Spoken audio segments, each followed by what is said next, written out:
Hello everyone, मैं doctor कल्पना उपमन्यु। पिछले video में मैंने आप लोगों के साथ परीक्षा और अंक बोर्ड के रिज़ल्ट आए थे उससे रिलेटेड एक वीडियो आपसे शेयर किया था।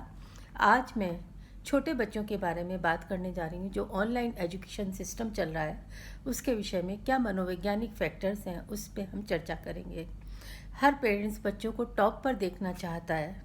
सफलता, अवार्ड, वाह, बच्चा एक स्वर्णिक जाल में उलझा हुआ इसमें चलता चला आ रहा है। लेकिन ये जो कोरोना टाइम आया इसमें बच्चों के स्कूल बंद हो गए और बच्चों को जो है अकेलेपन का और दोस्तों के बिना रहने में काफ़ी परेशानी शुरू में उठानी पड़ी। और बच्चों के साथ साथ पेरेंट्स को भी, टीचर्स को भी डबल रेस्पॉन्सिबिलिटी का सामना करना पड़ रहा है। बेसिकली अब देखा जाए कि ऑनलाइन एजुकेशन आ गया है, लेकिन इस समय ने सब लोगों के लाइफ स्टाइल को पूरी तरह से चेंज कर दिया है। इसमें यदि बच्चों के विषय में पहले मैं आपसे क्या क्या मनोवैज्ञानिक चीज़ें होती हैं उनके बारे में बात करती हूँ, तो सबसे पहली चीज़ हमारे सामने आती है मेंटल स्ट्रेस। मेंटल स्ट्रेस बच्चों के अंदर काफ़ी अधिक बढ़ गया है। चिड़चिड़ापन आ गया है, तनाव हो गया है, निराशा बढ़ गई है और लैक ऑफ कॉन्फिडेंस भी बच्चों के अंदर काफ़ी देखने को मिल रहा है। इसका एक कारण यह है कि ऑनलाइन एजुकेशन होने के कारण बच्चे को यदि कोई प्रॉब्लम आती है तो पूरी तरह से टीचर के साथ वो डिस्कस नहीं कर पाता है। और इसके साथ साथ आप देखिए उसका इंटरेस्ट, इसी वजह से कुछ बच्चों का इंटरेस्ट पढ़ाई से हट गया है और उनका, जैसे पेरेंट्स बोलते हैं, खेलने की तरफ बहुत ज़्यादा ध्यान चला गया है। कई पेरेंट्स कंप्लेन भी करते हैं कि हमारा बच्चा बात ही नहीं सुनता है। लेकिन क्या आपने सोचा ऐसा क्यों हो रहा है? इसका एक बहुत ही सामान्य सा कारण है कि बच्चा एक तो 24 घंटे आपके साथ रह रहा है। दूसरी बात, कुछ पेरेंट्स टोका टाकी भी बच्चों को हर समय करते हैं। कुछ पेरेंट्स इतना ओवर प्रोटेक्शन देते हैं कि बच्चों को समझ में ही नहीं आता कि मैं क्या कर रहा हूँ, सही है या गलत है। इसके साथ साथ आप देखिए बॉडी पोस्चर कुछ बच्चों ने बिगाड़ लिया है अपना। डिसिप्लिन में रह के क्लास में बैठ के घंटों वो क्लासेस में अटेंड करते थे, स्पेशल पोस्चर में बैठते थे जिसमें उनका स्पाइनल कॉर्ड भी स्ट्रेट रहता था। आज के समय में मुझे एक पेरेंट ने स्पेशली बताया, जब वो काउंसलिंग कराने आया अपनी बच्चों के साथ में लेके आया, कि बच्चे वीडियो की जगह ऑडियो पे कर लेते हैं और वो सोफे पे लेट के या कहीं भी इधर उधर घूमते रहते हैं, लेटते रहते हैं और वो अपनी क्लासेस का टाइम किसी तरह से पूरा कर लेते हैं। तो इसकी वजह से उनका पोस्चर ख़राब हुआ, फिज़िकल फिटनेस उनकी कम हो गई है, क्रिएटिविटी भी उनके अंदर पहले जैसी नहीं आ रही है।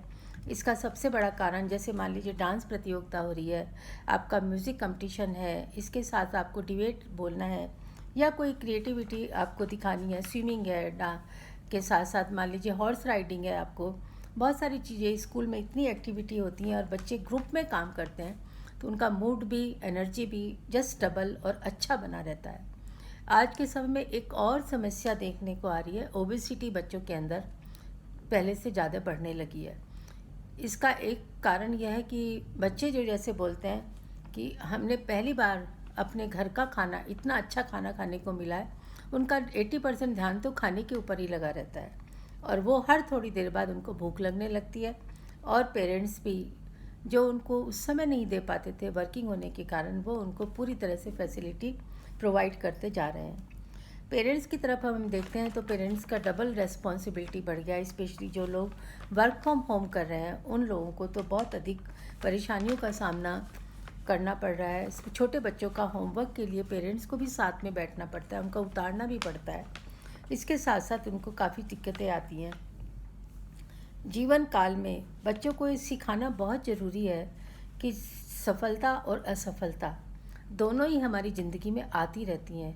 आज जो आपके पास है ज़रूरी नहीं है वो हमेशा आपके पास रहे, वो आपसे छिन भी सकता है या आप उससे अलग भी हो सकते हैं।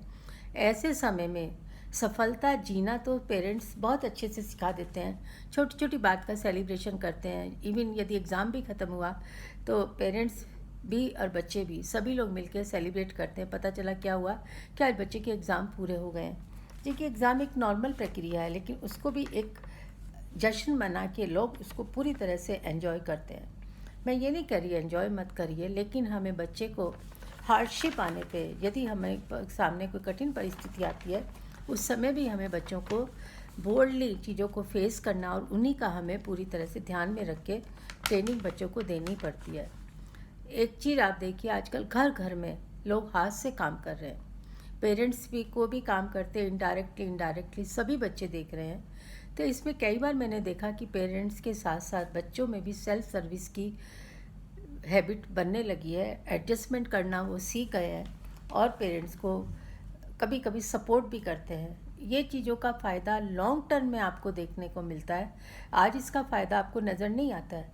यदि कोई थोड़ी भी परेशानी आती है तो बच्चे जानते हैं कि क्राइसिस होने पे हम फाइनेंशियली, इमोशनली, मेंटली, फिज़िकली कैसे हमें मजबूत रहना है, इसकी ट्रेनिंग डायरेक्ट इनडायरेक्टली पेरेंट्स के द्वारा कर दी जाती है। इसके साथ साथ आप देखिए कि ट्रेनिंग पॉइंट जो पेरेंट्स का दिया जाता है वो बहुत इम्पॉर्टेंट होता है। और पहले जब बोरियत होती थी, वीकेंड पे हमेशा एक ही प्लान होता था कि मॉल में घूमने जाना है, आज हमें आउटिंग के लिए वहाँ जाना है, इस सैटरडे को ये प्लान रहेगा, 2 डेज़ 3 डेज़ का प्रोग्राम है, उसमें ये लोग बोरियत दूर करने के लिए निकल लेते थे। लेकिन आजकल यही बच्चे, यही पेरेंट्स, यही टीचर, सब लोग अपने ही घरों में रह के एन्जॉयमेंट करना सीख गए हैं। और जितना बस थोड़ी प्रॉब्लम सिंगल चाइल्ड की थोड़ी सी ज़्यादा रहती है, तो वो भी आज के समय में अपने को अपने हिसाब से एक हेल्दी माइंड की तरह रहने की उसको भी आदत पड़ गई है। कुछ टिप्स मैं 1-2 टिप आप लोगों के साथ शेयर करना चाह रही थी। जैसे रेगुलर टाइम शेड्यूल बच्चे का ज़रूर बनाइए आप, जिसमें उसका इस तरह का टाइम हो कि उसका बॉडी क्लॉक सेट हो जाए और उसी हिसाब से उसको भूख लगे और वो खाना पीना मांगे। दूसरी बात सबसे ध्यान रखने की बात है कि काफ़ी समय बच्चा स्क्रीन के सामने रहता है, तो उससे हटा के बच्चे को फिज़िकल एक्टिविटी ज़रूर करानी चाहिए। चाहे आप उसको गार्डनिंग कराइए, उसके साथ गेम खेलिए, कुछ भी करिए, उनको फिज़िकल वर्क में ज़्यादा मोटिवेट करना है। ऐसा नहीं है कि आपका क्लासेस ख़त्म हुई और आप टीवी पे मूवी देख रहे हैं बैठ के। तो ये जो घंटों चीज़ें देखने की चीज़ होती हैं, इससे बच्चों को अलग करना बेहद ज़रूरी है, नहीं तो आई साइट के साथ फिज़िकली वो बहुत ज़्यादा डल भी हो जाएंगे। इसके साथ साथ आप देखिए, जब ऑनलाइन क्लासेस चलती हैं तो उस रूम के अंदर कोई भी ऐसी चीज़ें नहीं होनी चाहिए, जैसे टीवी है, आपका म्यूज़िक सिस्टम है, या आपका व्हाट्सएप चल रहा है, या कोई बैठ के गॉसिप कर रहा है। तो इन सब चीज़ों से उसको पूरी तरह से कमरे को बिल्कुल पिन ड्रॉप साइलेंस में रहना चाहिए, ताकि बच्चे का पूरा कंसंट्रेशन टीचर और बच्चे के बीच में पूरी तरह से बना रहे। ये कुछ चीज़ें याद रख के आपको करनी है, और बीच बीच में हमें बच्चे के साथ एक्टिविटी के बीच में ब्रेक भी देना है। कुछ पेरेंट्स मेरे पास आते हैं, वो कहते हैं कि बड़ा फ्रस्ट्रेशन है, कुछ नहीं है, ऑनलाइन एजुकेशन है, इसने सब कुछ एक जुगाड़ बना रखा है जिसकी वजह से इनका काम चल रहा है। लेकिन आप इस चीज़ को बड़े खुले दिल से और शांति से सोचिए। यदि ये नहीं होता तो सबका साल ख़राब होता। पहली बात तो आपका साल बचाया गया है, और जो भी एजुकेशन मिल रही है उसमें यदि आप लोग थोड़ा सा अपना इनोवेटिव माइंड लगा के काम करते हैं, टीचर का भी सपोर्ट मिलता है, तो आप लोगों को आगे बढ़ने में इतनी ज़्यादा दिक्कत नहीं होती है। दूसरी बात, मैंने पेरेंट्स से एक बहुत बात, सबसे 2-3 मेरे पास आए जो काफ़ी काउंसलिंग केसेस के लिए बड़े फ्रस्ट्रेटेड थे, बड़े परेशान थे। मैंने उन लोगों से बातचीत किया कि आप एक चीज़ बताइए, इस कोरोना टाइम में यदि स्कूल खुल जाते हैं तो क्या आप अपने बच्चे को भेजेंगे? तो देखिए 99.9% लोगों ने कहा कि हम खुद और बच्चे के साथ किसी तरह का रिस्क नहीं लेना चाहते।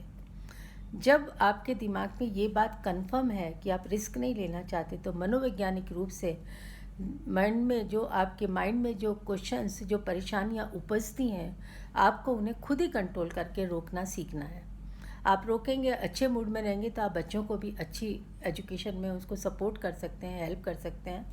और ये जो क्रूशियल टाइम पूरे वर्ल्ड पे आया है, इसको तो हमें निकालना ही है किसी तरह, और गुड मेंटल हेल्थ के साथ और चीयरफुल एनवायरनमेंट के साथ इसको हमें जीना भी है। इसलिए आज के समय में बस इतना ही। अभी मैं आपसे नेक्स्ट वीडियो में जब मिलूँगी, एक बहुत ही इंटरेस्टिंग टॉपिक लेके आपके सामने आऊँगी। मुझे आपके कमेंट्स का, आपकी लाइकिंग का इंतज़ार रहता है, और मैं चाहूँगी आप शेयर करिए। और कुछ ऐसे टॉपिक यदि बच्चों से रिलेटेड हो, बड़ों से हो, या साइकोलॉजी से रिलेटेड कोई ऐसा टॉपिक है, तो आप मुझे सजेस्ट भी करिए। उसको सॉल्व करने की मैं पूरी तरह से अपनी तरह से कोशिश करूँगी। आज के लिए बस इतना। सबके लिए गुड बाय। ओके।